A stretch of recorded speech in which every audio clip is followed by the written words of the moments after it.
हमारी कंपनी का जो मेन विज़न है वो यही है कि हम छोटे किसान को कहीं ना कहीं मदद करें। आत्महत्या एंड ऑल जो कुछ भी हम देखते हैं न्यूज़ में, तो वो चीज़ ना हो, इसलिए हम छोटी मशीनें, छोटे कंसेप्ट उनके रिक्वायरमेंट के अकॉर्डिंग, लोड के अनुसार बनाने की कोशिश करते हैं। केमिकल्स का बहुत ज़्यादा प्रचार हो रहा है अपने कंट्री में, तो जैविक खेती जो करने वाले किसान बहुत अच्छा रोल प्ले कर रहे हैं, बहुत अच्छा काम कर रहे हैं अपनी धरती माता के लिए और लोगों के लिए। और इसमें हम मशीनरी, अब जो नेक्स्ट हमारा स्टेप है कि हम मशीनरी भी वैसी लेके आएँ जो कि कुदरत के अगेंस्ट ना हो के कुदरत के साथ चले।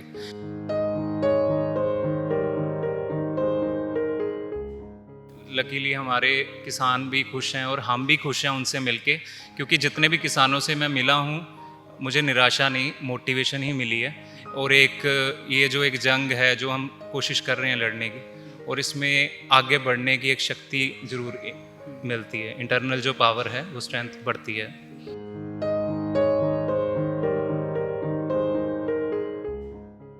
अब किसान, अभी पिछले दिनों में हमें सुनने को मिला था कि किसी ने ट्रैक्टर जला दिया, तो प्रोटेस्ट में, तो वो ट्रैक्टर जलाया तो कुछ किसान कह रहे थे कि वो हमारा एक बेटे की तरह है ट्रैक्टर जो है।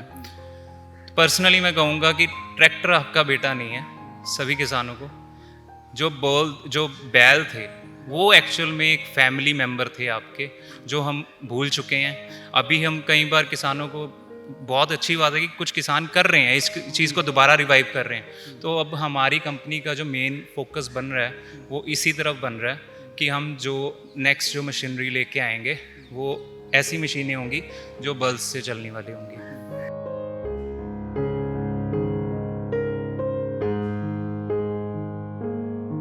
नमस्कार, मैं रत्नाकर और आप जुड़ चुके हैं मिट्टी के साथ। किसान भाइयों, आज के समय में किसानी के लिए जो इनकी आधुनिक मशीनें हैं वो काफ़ी अहम रोल अदा कर रही हैं, और इन मशीनों के ज़रिए अच्छा मुनाफा भी जो हमारे किसान भाई हैं वो कमा रहे हैं। लेकिन जो हमारे छोटे किसान हैं वो इन मशीनों की तरफ ज़्यादा नहीं बढ़ पाते, क्योंकि इनमें काफ़ी लागत जो है वो लगती है। लेकिन इसका एक विकल्प लेके आए हैं, इंजीनियर हैं जपिंदर जी हमारे साथ मौजूद हैं, जो कि काफ़ी मशीनें लेके आए हैं जो कि छोटे किसानों के लिए काफ़ी किफ़ायती साबित हो रही है। क्या मशीनें हैं और किस तरीके से ये इसको मार्केट में लेके आ रहे हैं, बातचीत करेंगे। जपिंदर जी, सबसे पहले बहुत बहुत स्वागत है आपका। धन्यवाद, और सब किसान भाइयों को नमस्कार। और मैं स्वागत करता हूँ पूरी आपकी टीम जो कि यहाँ पे आई है, और हमारे जो पुराने एक्सपीरियंसेस रहे हैं खेती से और जो मशीनों के, और जो आपने अभी प्रश्न किए पहले भी, तो अच्छा लगा। और हम कोशिश करेंगे कि आपको अच्छे से हर चीज़ बता पाएँ, एक्सप्लेन कर पाएँ, जिससे किसी हमारे जो किसान हैं उनका भी फ़ायदा हो सके। सबसे पहले तो मेरा सवाल ये रहेगा आपसे जपिंदर जी कि किसानी और मशीनरी दोनों को आप किस तरीके से जोड़ते हैं और ये कितनी ज़रूरी है एक दूसरे के लिए? सर, किसान जो है जो खेती करने जाता है, तो खेत में जोतने के लिए अगर वो उसने गुड़ाई करनी है या फिर सीड को बोना है, बीज को, तो हर चीज़ के लिए कहीं ना कहीं उसको टूल्स चाहिए। तो वो मशीनरी अपना रोल प्ले करती है। तो हर एक चीज़ के अपने फ़ायदे हैं और उसके नुकसान भी हैं। तो मशीनें बहुत अच्छा रोल प्ले कर रही हैं कि किसानों की जो आय में वृद्धि का काम करती हैं, कि वो ज़्यादा एरिया जल्दी कवर करके अपनी लेबर कॉस्ट को कम कर पाते हैं। पर इन चीज़ों के कहीं ना कहीं नुकसान भी हैं, क्योंकि हमारे किसान भाई जो हैं कि बड़ी मशीनों की तरफ अट्रैक्ट हो रहे हैं, क्योंकि बड़ी कंपनियां जो हैं उनको एडवर्टाइजमेंट या फिर सरकारों के साथ जो सब्सिडी वगैरह दे के अपनी बड़ी मशीनों का ज़्यादा एडवर्टाइजमेंट प्रचार कर जाते हैं। तो छोटी मशीनें जो हमारे किसान हैं, जो हमारी कंपनी का जो मेन विज़न है वो यही है कि हम छोटे किसान को कहीं ना कहीं मदद करें कि वो अपनी मशीनों के लिए डिपेंडेंट ना हो, या फिर ये नहीं है कि वो बड़ी मशीनें लेके फिर अपने लोन लें, या फिर उस चीज़ के बीच में इंटरेस्ट में फंस जाते हैं किसान, फिर आत्महत्या एंड ऑल जो कुछ भी हम देखते हैं न्यूज़ में, तो वो चीज़ ना हो, इसलिए हम छोटी मशीनें, छोटे कंसेप्ट उनके रिक्वायरमेंट के अकॉर्डिंग, लोड के अनुसार बनाने की कोशिश करें। एक दिन ऐसे ही मैं पूसा में गया था, IARI के जो वहाँ पे किसान मेला था, तो वहाँ पे गया। वहाँ पे नॉर्मली मैं किसान मेले में जाता रहता था, चाहे वो PAU लुधियाना एग्रीकल्चर यूनिवर्सिटी में है, चाहे दिल्ली में है, तो ये चीज़ चलता रहता था जस्ट फॉर नॉलेज कि हाँ कुछ सीखना है। तो वहाँ पे एक सूझवान किसान मिले, सरदार हरपाल सिंह गरेवाल जी, तो वो हरियाणा से हैं, तो वो उनके साथ थोड़ा बातचीत हुई। तो बातचीत करने से पता लगा कि वो भी जैविक खेती कर रहे हैं, तो उन्होंने थोड़ा जैविक खेती के बारे में मुझे बताया कि क्या है, कैसे है। तो वो चीज़ें मुझे अच्छी लगी कि हाँ, कि हमें कुछ उन्होंने भी अपनी प्रॉब्लम्स बताई कि हमें भी कुछ प्रॉब्लम आ रही है जैविक खेती में, तो हमें कुछ स्पेशल मशीनरी की ज़रूरत है। तो फिर मन में आया क्यों ना हम यहीं से स्टार्ट करें। तो उन्होंने एक फ़र्स्ट मुझे ऑर्डर दिया रोटावेटर का, तो वो रोटावेटर बनाते बनाते मुझे 1 महीना लग गया था। वो बना के दिया। देन जब पहली बार हमने यहीं पे ट्रायल किया था, और यहाँ पे ट्रायल किया और सभी ने देखा कि हाँ हमारी बनाई हुई मशीन खेत में काम कर रही है, चल रही है, तो एक खुशी सी फील हुई सभी के लिए। तो फिर अपनी टीम तो ऑलरेडी थी, जो कि हम प्रोजेक्ट्स करते रहते थे, कुछ ना कुछ न्यू डेवलपमेंट्स। तो फिर हमने सोचा क्यों ना कि हम अपनी जो टीम बनी हुई है उसकी एनर्जी हम इधर डाइवर्ट करें और किसानों के लिए मशीनरी बनाएं जो कि उनके लिए फ़ायदेमंद हो और रेट भी रीज़नेबल हो और उनकी रेंज में हो। तो जैसे आप बोल रहे हैं कि हम किसानों के लिए मशीनरी बना रहे हैं, तो उनकी खेती में जो उपयोग होने वाली मशीन है आप वो भी बना रहे हैं, इसके साथ साथ आप उनके मार्केटिंग के लिए, उनके बाद में जो प्रोसेसिंग है उसके लिए भी आप मशीन डेवलप कर रहे हैं?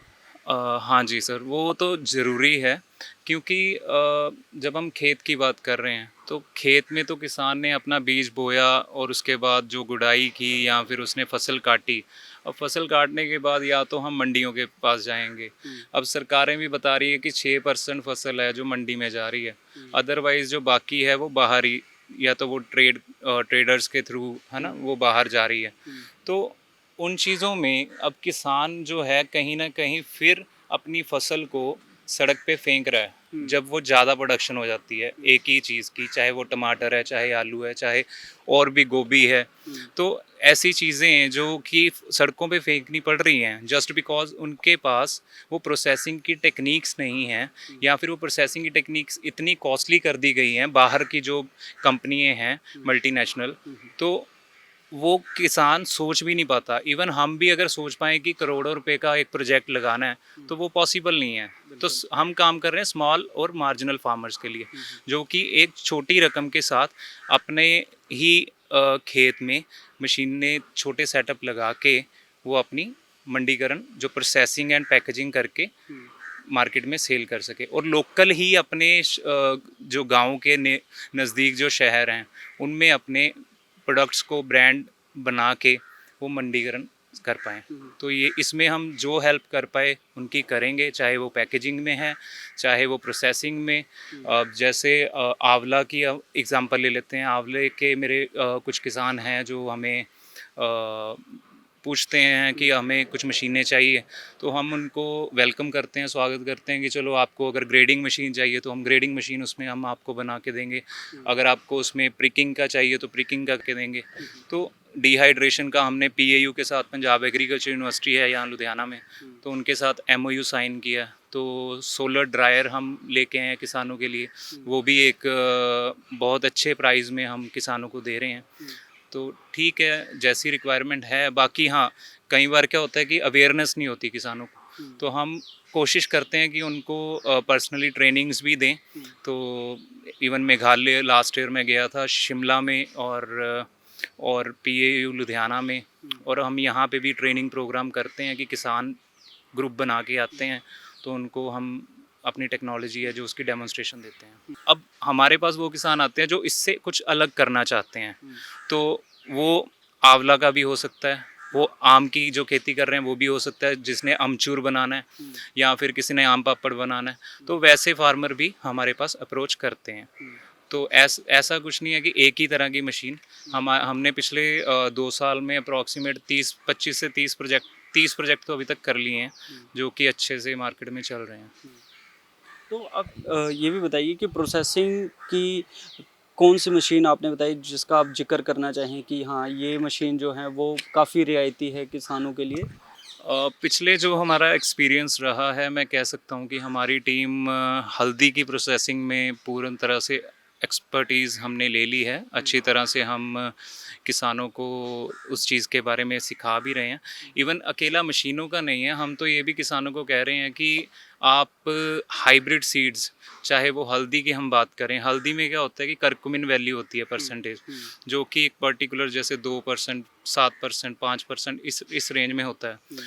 तो जो वैज्ञानिक हैं, जो भी साइंसदान हैं, वो कहीं ना कहीं हाइब्रिड सीड्स को आगे लेके आ रहे हैं। ठीक है, पर हम पुराने जो अपने रिवायती सीड्स हैं, जो कि पुराने बीज जो अपने हैं, उनको हम भूल रहे हैं। तो वो चीज़ ना करें, हम अपने जो ट्रेडिशनल जो वैरायटीज़ हैं सीड्स की, उनको भी यूज़ करें, और उनसे हम इसकी जो करक्यूमिन की परसेंटेज है वो हाइब्रिड से बेटर ले सकते हैं।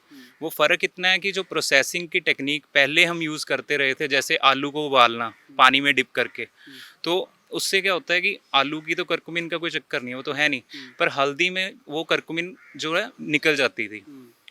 तो एक प्रोसेसिंग में फॉल्ट जो तरीका था उसमें फॉल्ट था, आपकी हल्दी में फॉल्ट नहीं था। तो आप देसी वैरायटीज़ को लगाओ। सिर्फ ये है कि एंड प्रोडक्ट में जो प्रोसेसिंग की टेक्निक आप यूज़ कर रहे हो, तरीका जो है प्रोसेसिंग का, उसको समझ के करो, तो आपकी देसी वैरायटीज़ बहुत अच्छी जाएंगी। आपको हाइब्रिड या फिर और जो वैरायटीज़ हैं, जो कि मैं नाम नहीं लेना चाहता, जेनेटिकली मॉडिफाइड जो कुछ वैरायटीज़ भी ऐसी हैं, चाहे वो बीटी कॉटन है या कुछ भी है, उन चीज़ों में ना जाके अपनी ट्रेडिशनल वैरायटीज़ को यूज़ करें और अपने देश को और अपने आप को खुशहाल बनाएं। तो आपके पास जो मशीनें अभी हैं उनका शुरुआती रेट क्या है? कैसे छोटे किसानों तक आप उनको पहुंचा रहे हैं? हमारे पास जैसे हम हल्दी की अभी बात कर रहा था मैं, तो हल्दी का अगर सिर्फ बॉयलिंग का सिस्टम यूज़ लेना चाहे किसान, तो 3 से 3.5 लाख में मिलता है। उसके बाद उसने डिहाइड्रेशन सिस्टम लेना है, जो कि उसको सुखाने में काम, ड्राई करने में काम आता है। फिर उसको पॉलिश करने के लिए मशीन चाहिए, फिर पल्वराइज, ये सारा प्रोजेक्ट जो है 8 से 10 लाख का किसान का बनता है। अब छोटा किसान जो हमारे हैं, वो इतना पैसा कहाँ से लगा लेंगे? तो हमारी कोशिश ये है कि उनकी जो प्रोसेसिंग की जो क्षमता है, उसके अकॉर्डिंग हम मशीन उनको दें। तो हमने एक हल्दी के किसान के लिए 4 लाख रुपए का पैकेज अप्रॉक्सीमेट मैं कह सकता हूँ, कि कंप्लीट सॉल्यूशन उनको हम प्रोवाइड कर रहे हैं, जिसमें उसको हल्दी बॉयल करने वाला स्टीमर, डिहाइड्रेशन सिस्टम, पॉलिशर और पल्वराइज़र कंप्लीट दे रहे हैं। वैसे ही अगर और भी जो कोई अमचूर बनाना चाहता है, या आंवले की प्रोसेसिंग करके आंवला कैंडी बनाना चाहता है, या फिर कोई जैम बनाना चाहता है या सॉस बनाना चाहता है, तो वैसे किसानों, वो उन किसानों को भी हम हेल्प जो है मदद कर सकते हैं। बस ये है कि उनको कोशिश करनी होगी हमारे से कांटेक्ट करने की, और हम कोशिश करेंगे उनको रिज़ल्ट देने की। तो जब आप ये मशीन कह रहे हैं कि मुहैया करवा रहे हैं, तो ऑर्गेनिक की तरफ आजकल किसान डाइवर्ट हो रहे हैं कि जो ज़मीन है वो जहरीली हो रही है, हम इतना ज़्यादा उसमें पेस्टिसाइड्स यूज़ कर रहे हैं। तो आप जब किसी ऑर्गेनिक फार्मर से मिलते हैं तो क्या आप उनको कोई डिस्काउंट वगैरह भी देते हैं? हाँ, ये तो है, क्योंकि हम काम ही ऑर्गेनिक फार्मर्स के लिए कर रहे हैं, तो रेट्स वैसे भी हमने मार्जिनल ही रखे हुए हैं। बट फिर भी हम कोशिश करते हैं कि उनको, अगर कोई किसान कहता है कि हम ऑर्गेनिक फार्मिंग कर रहे हैं, तो उनको हम एक ऑर्गेनिक डिस्काउंट ज़रूर देते हैं अपनी कंपनी की तरफ से। और लकीली हमारे किसान भी खुश हैं और हम भी खुश हैं उनसे मिलके, क्योंकि जितने भी किसानों से मैं मिला हूँ, मुझे निराशा नहीं, मोटिवेशन ही मिली है। और एक ये जो एक जंग है जो हम कोशिश कर रहे हैं लड़ने की, और इसमें आगे बढ़ने की एक शक्ति ज़रूर मिलती है, इंटरनल जो पावर है वो स्ट्रेंथ बढ़ती है। तो आप और आपकी टीम अब आगे किन प्रोजेक्ट्स पे काम कर रही हैं? किस तरह की मशीनरी आप लेके आने वाले हैं किसानों के लिए? सर, जैसे आपने अभी बताया कि केमिकल्स की आप बात कर रहे थे, तो नो डाउट केमिकल्स का बहुत ज़्यादा प्रचार हो रहा है अपने कंट्री में। तो जैविक खेती जो करने वाले किसान बहुत अच्छा रोल प्ले कर रहे हैं, बहुत अच्छा काम कर रहे हैं अपनी धरती माता के लिए और लोगों के लिए। और इसमें हम मशीनरी, अब जो नेक्स्ट हमारा स्टेप है कि हम मशीनरी भी वैसी लेके आएँ जो कि कुदरत के अगेंस्ट ना हो के कुदरत के साथ चले, जिसमें हम अपने तरफ से और अपनी टीम की तरफ से मैं एक आह्वान जो करना चाहता हूँ सभी को कि आप सभी किसान जो भी जैविक खेती कर रहे हैं या करना चाह रहे हैं, वो अपने खर्चों को कम करने के लिए जो डीज़ल या फिर बिजली की यूज़ कर रहे हैं उस चीज़ को कम करें। क्योंकि सरकारों ने, अगर आप ये मत समझिए कि कोई प्राइवेट कंपनी या प्राइवेट प्लेयर आपको ज़्यादा कीमत दे देंगे, वैसा कुछ नहीं है। हमने अपने खर्चे कम करने हैं। तो ज़ीरो बजट की बात होती है कि ज़ीरो बजट फार्मिंग है, तो एक नेचुरल या फिर ऑर्गेनिक फार्मिंग जो हम कर रहे हैं उसमें जो डीजल की खपत को कम करें और जो बिजली मोटर पंप जो यूज़ कर रहे हैं इरिगेशन के लिए, तो उसको भी कम करें, चाहे वो ड्रिप इरिगेशन के साथ हो। अब पंजाब में भी नई टेक्निक्स जो कि साउथ में चल रही थी, पहले सीरी विधि के साथ चावल लगाया जा रहा था, धान लगाया जा रहा था, अब कनक भी SRI के साथ लगाई है। तो उन चीज़ों को अच्छे से समझें, प्रैक्टिकली अपने खेत में थोड़ी जगह से शुरू करें और पानी का और अपने डीजल का खपत जो है कम करें। अब डीजल की खपत कैसे कर सकते हैं? पहले जो खेती होती थी बौल्द के साथ होती थी, तो वो बौल्द जो हैं सड़कों पे, हाँ, बैलों के साथ होती थी, और वो बैल जो हैं अभी सड़कों पे घूमते हैं, ठीक है।